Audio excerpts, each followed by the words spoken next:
It's Dorothy Guining with Scrapbooking Quebec. Today I'm here for the Scrapbook Nerd online shop, and I'm going to be creating a 12 by 12 layout featuring the Simple Stories Feelin Frosty collection.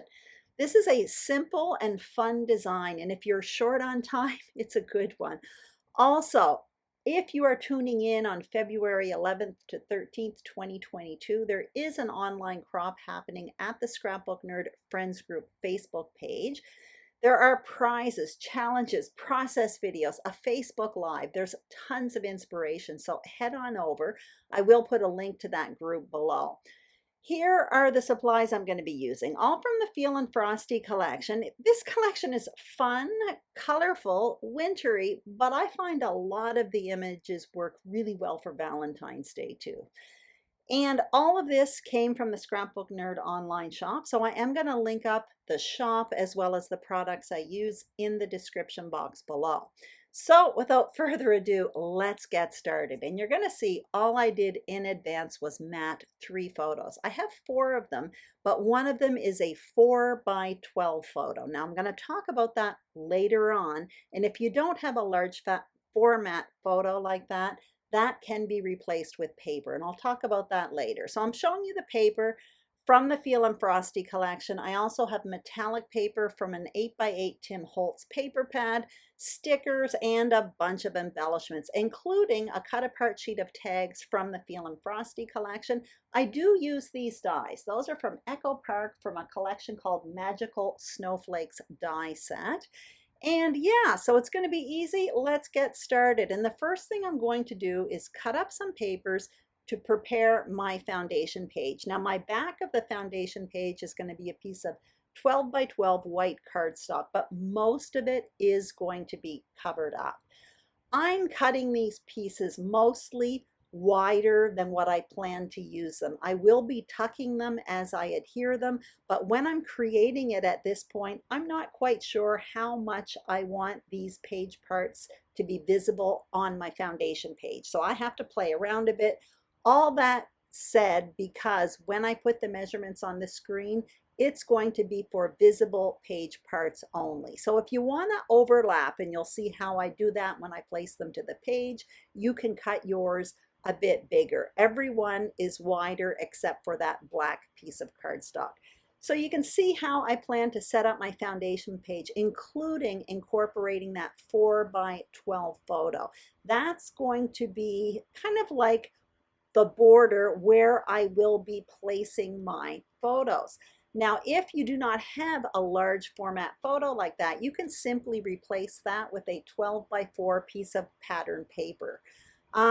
It is a fun effect to have on a layout. You'll see as it progresses, this project, but basically that is a snapshot of the St. Lawrence River on my walk, and it was absolutely magical and beautiful, and it's a great way to take a landscape photo like that and really make an impact on a page. All of the photos were taken around there, so a lot of this photo is going to be covered up, and it cost me $1.40 to print that photo at the photo lab where I go. So it just has kind of a neat effect. Anyway, a different idea for a layout. You can see how I'm planning to place everything here. Basically, the strips of paper make it look like a horizontal border across almost the middle of the page, a bit towards the top, but I'm grouping the photos really towards the middle of the page, almost the middle bottom of the page, and they're very centered. What I did was I made sure the distance from the left-hand side of the page to the photo was equal to the distance from the right-hand side of the page to the photo, and then I placed the middle photo at the bottom right in the middle.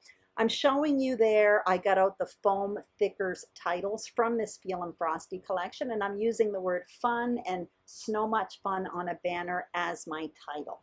Now I'm showing you those dies there from Echo Park, and they are available at the shop. I've had them for about a year now. I use them all the time to beef up my embellishment clusters for wintry layouts. I absolutely love them. I can definitely say I've gotten more than my money's worth. Now I've already cut out a bunch of them, but I just wanted to show you how they worked. Now, I'm not using any kind of precision plate here for my big shot. It's basically my magnetic platform, and I did put a plastic shim in there because I'm too lazy to get out my precision plate. But you're going to see these snowflakes cut out very well with just the platforms that I'm using. I'm using a little poker stick to get it out, but it really isn't too difficult. It doesn't rip or anything when I'm taking it out. And I'm just showing you that it does cut nicely even without a precision plate. I'm happy with it anyway. And there I'm showing you I have a bunch of them. So I have all of my embellishing around me right now, including those tags there. And my plan at this point is to really make a vertical design with my embellishment cluster. So the biggest embellishment cluster is going to be at the top. That's what you see me working on right now. I tucked in 3 of the tags in and around those layers there. Now I'm putting some stickers on wax paper, and you're going to see me kind of tuck them in and around those tags as well. And I am adding a heart, that black kind of floral heart right on the middle tag there. I chose that specifically to make a repetition of the word fun, which has kind of the same print in it in the letters that you see at the bottom of the page. So I just wanted there to be really a strong repetition between those 2 areas, which is going to be where the 2 main embellishment clusters are. I'm also going to create a little embellishment cluster, but much smaller at the bottom by that title. So you saw me get out that little bear sticker. So I have a snowman sticker and a fox sticker at the top. I'm putting a little bear at the bottom in and around that title. And I also incorporated 1 snowflake at the bottom. And at this point, there are 2 tucked in those embellishment clusters, or the embellishment cluster at the top. Now what I'm going to do is speed up the film, and I do have finishing touches to add. There's no question about it.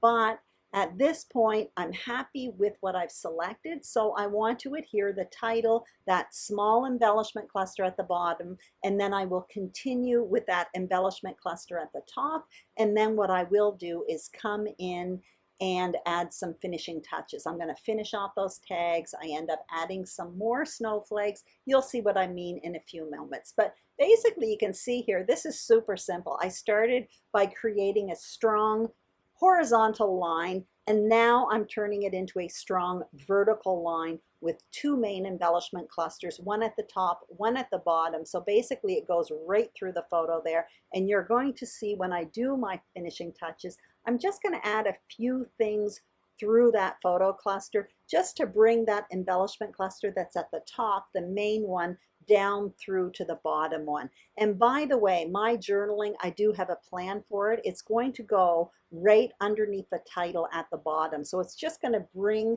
that design really a strong vertical line from that top cluster at the top down through to the bottom of the page. I don't have a ton of journaling, so I don't need a ton of space for this right now. So you can see I've adhered everything down there, including some snowflakes there. Now I am going to want to do some finishing touches. So I get out this self-adhesive brad sheet there. That's what you see me getting out. There's also chipboard pieces on it.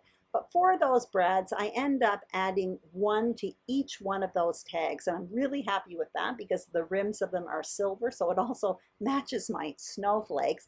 Now I'm getting out enamel dots. And at this point, I'm thinking I want to put them in the middle of those snowflakes. But at this point, I only have 1 snowflake that's actually available with a middle for an enamel dot. And to me, it just seemed weird to add 1 enamel dot to the page. So you see me struggling around a bit with the positioning of those snowflakes. Anyway, my battery died, but basically what I ended up doing is not putting enamel dots at all. I just simply tucked that snowflake at the top underneath that blue paper there. And aside from that, I did dig into my stickers a bit. You can see beside the snowman at the top, there's a little bird there. And just above the focal point photo, I added a tab and a word sticker. Now at that bottom cluster, what I added was simply a little piece of chipboard, that little fox that you see, super, super cute. But that is it. That is how quickly this layout came together. I hope you enjoyed this video. If you did, please give it a thumbs up. If you haven't subscribed to the Scrapbook Nerd YouTube channel, we would be absolutely thrilled if you did. And that goes for me as well with my channel, Scrapbooking Quebec. Make sure you check out the shop, see what's coming in. There are these supplies and tons more. And by all means, head on over to the Scrapbook Nerd Facebook group. Their link is in the description box below. There is a crop going on all weekend long, February 11th to 13th, 2022, and you have until February 19th to submit your challenges. Thank you so much for watching, and I'll see you soon on YouTube. Bye-bye.